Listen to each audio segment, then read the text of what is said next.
यो दिन हाम्रो लागि अति नै महत्त्वपूर्ण अनि विशेष छ यो अर्थमा कि तपाईँ परमेश्वर आज हाम्रो लागि मर्नको लागि क्रुसमा जानुभएको दिन, आफ्नो प्राण त्याग्नु भएको दिन, हाम्रो निम्ति तपाईँले हाम्रो पापहरूलाई पखाल्नको लागि शरीरबाट रगत बगाउनु भएको दिन।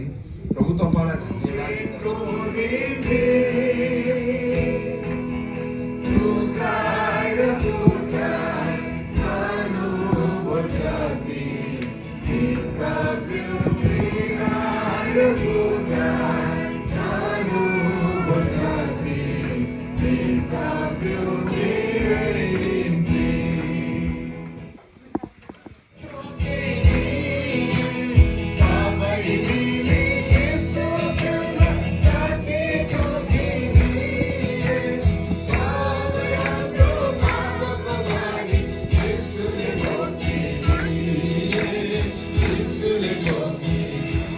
प्रभु तपाईँ क्रुसमा चढ्नु भएको दिन, क्रुसलाई बोकेर त्यो गलगथाको उकालो चढ्दै गर्दाखेरि तपाईँको पाउमा बिजेका ती ठुला ठुला काँडहरूलाई हामी सम्झँदछौँ।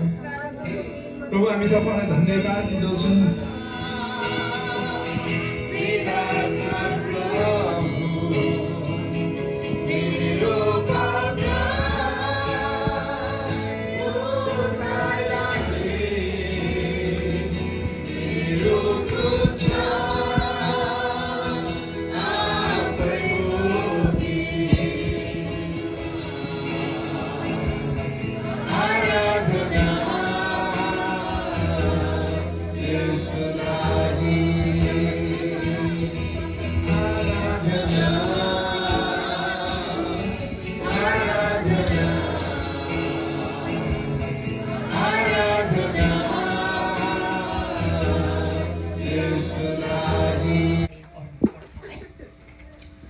धन्यवाद जिउँदो परमप्रभु परमेश्वर पिता, हामी तपाईँलाई धन्यवाद दिन्छौँ।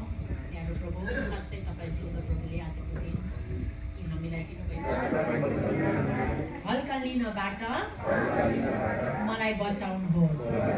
त्यो क्रुसको शक्ति मेरो जीवनका सम्पूर्ण कोणमा देखिन सकोस्। म तपाईँको रगतद्वारा अङ्गाई छुटकारा अनि पूर्णता प्राप्त गर्दछु। त्यो क्रुसको सन्देशले मेरो हृदयलाई परिवर्तन गर्दै मन मस्तिष्कलाई नयाँ पार्दै लानुहोस्। येशूको नाममा।